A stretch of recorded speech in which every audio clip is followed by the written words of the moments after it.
Yo! Welcome to our last FSM Miguel race and our second to last race as Bys Vyken race directors. This event is the only race to take place on St Michael's Way, the UK's only European designated route of culture. Now this race starts right here on this beach, just below Dynamite Quay, your race registration for the morning, and just below the ferry house, which you can't see, but I can. There is a short walk from registration, again, just there, to here, the start. The path to get to the beach runs just over there, and there is a small rocky section to negotiate before you get to the start. When the race begins, you will run down this beach, all the way to the end of here, and then you'll take a left, swinging all the way around the beach, and then up a massive dune. You must stick only to the top of the beach and not the shoreline where it's nice, soft, cushiony and comfy.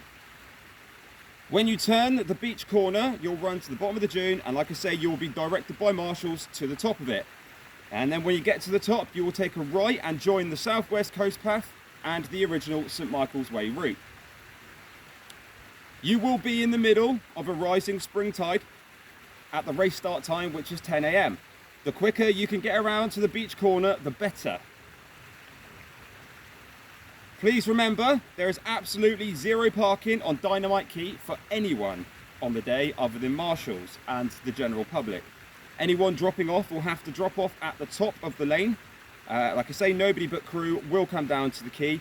Heavy traffic in the middle of an active golf course isn't ideal, so please don't do it. And they have now installed AMPR cameras, so you will, if you end up coming down, you will probably get charged and fined if you don't pay that fee anyway. But again, you shouldn't be coming down here. Also be aware that registration is effectively next to a golf course. If you get twatted with a golf ball, it needs to have been pre-warned. They do know we're here. The race finishes in Marazion, outside of the Station House pub. The route is a point A to point B race with no transport provided by us. You'll have to find your own way back and your own way here. The route is a coast-to-coast adventure between two historically important sites. When you are on the quay at registration, there are two things to remember. The route off of Dynamite Quay onto the beach will most likely be waterlogged, as it is today. There's a huge puddle that you will need to go through or get around to get onto the beach. To be fair, if you catch the tide wrong, it doesn't matter anyway. You're already piss wet through, so it's fine. And number two, do not climb on any of the boats that are moored, or rather just leaning up slightly against the quay. If you want to enter the Station House pub when you've finished, all food and drink will be at your own cost, and there will be no hot food again at the end this year, just like last year. Anytime we put the food on, it doesn't always last because people have more than one serving, or somebody will moan it didn't meet their dietary requirements. There will be some cake and Mama G's famous mince pies if you can finish in time to eat them. It's not promised one per person because, again, people will most likely take more than one, and we don't have the mince pie police on board this year. Jordan's Cafe in the car park at the end is also open for food and drink. Thank you to everybody that comes back every year and those partaking for the very first time.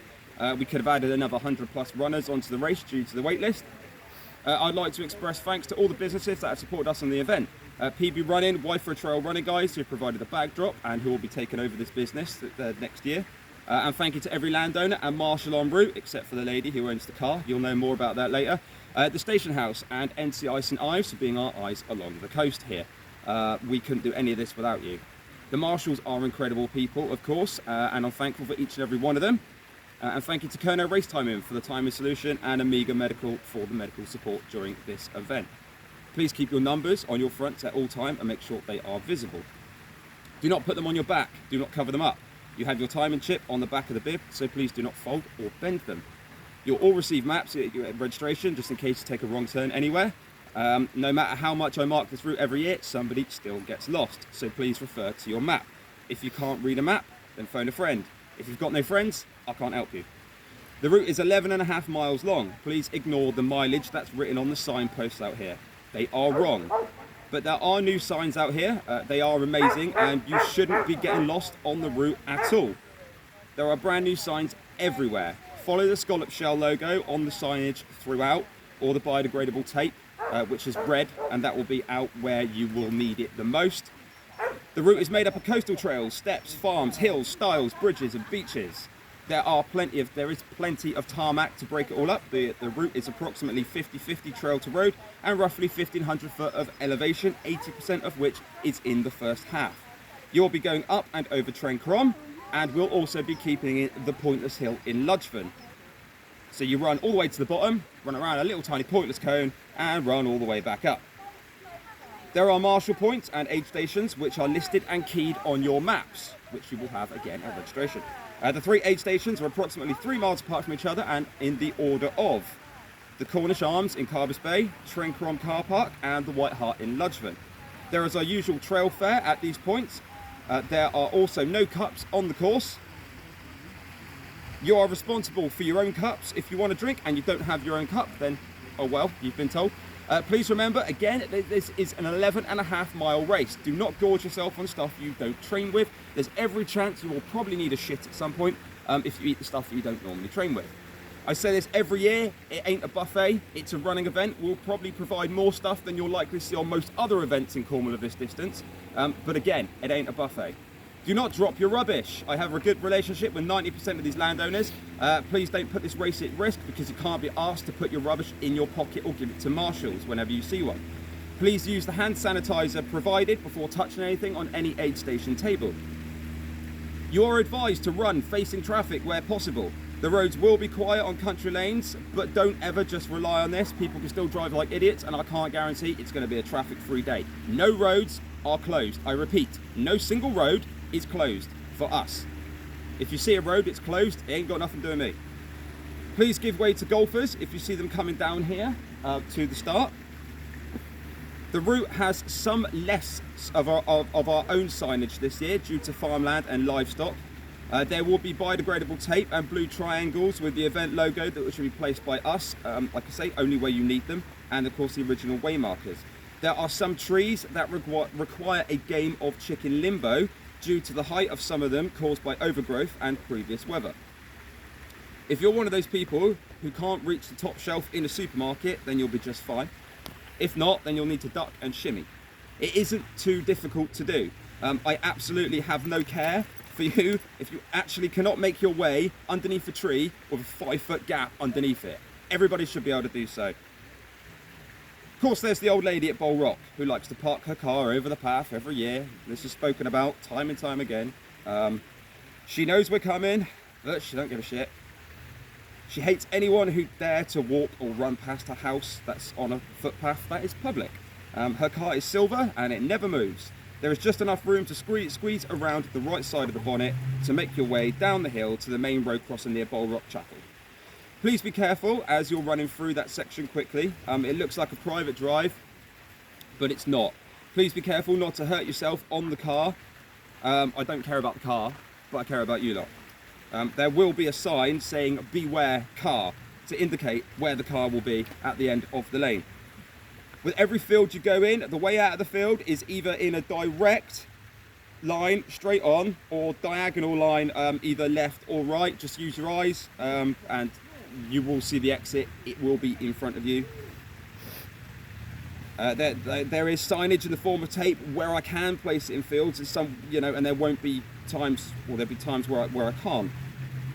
Obviously, there are cows and horses, so I wasn't allowed to put some due to the safety of said animals. You will come to a horse field before Bowl Rock. Be careful as you go over the stile out of the field because there looks like there are parts of farm machinery and building material still laying around. The farm very much looks like you're about to be kidnapped and eaten by inbreds. Don't worry, you're not in Bodmin. It might look like you're not on course anymore, but don't worry, you really are. The field looks like it's the wrong way too, but you will see, it will be signed. Refer to your maps again. You may have to climb underneath some electric fencing. They do know of our arrival, so hopefully they should have made the field a little more accessible for everyone. As you come out from Neil's Monument, I don't actually have a marshal there. It's one marshal point I've not been able to fill. But it's fun because you might get lost.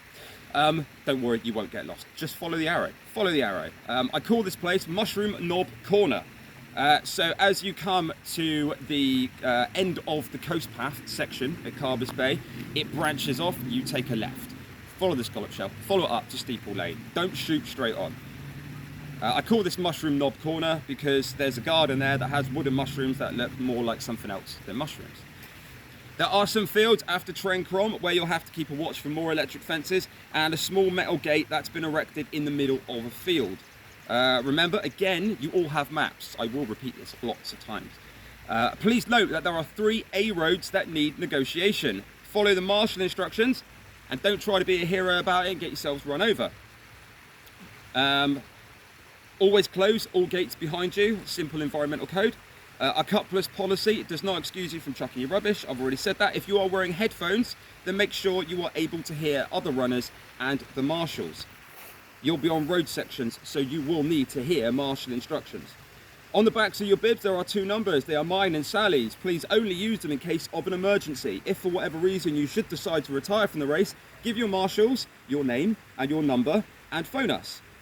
All crew will have each other's numbers. Please do not just get on a bus, arrange a pickup, or just walk home. Use the numbers on the back of your bibs. That's what they are there for.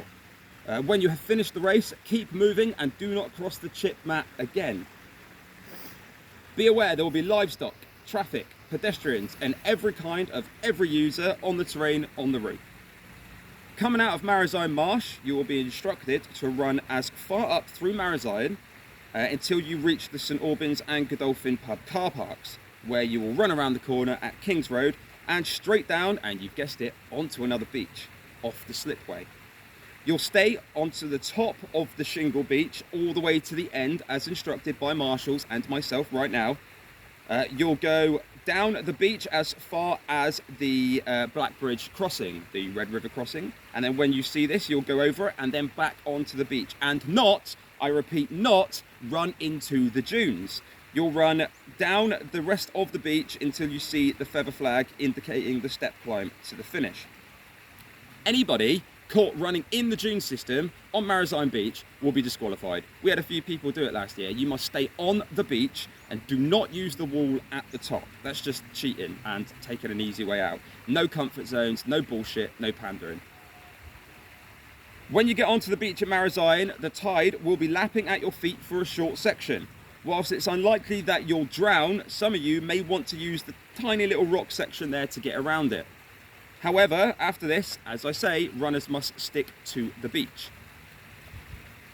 Heading down the side of Trencrom, going back a few miles into the route, heading down the side of Trencrom is slippery as it's made of smooth granite surfaces.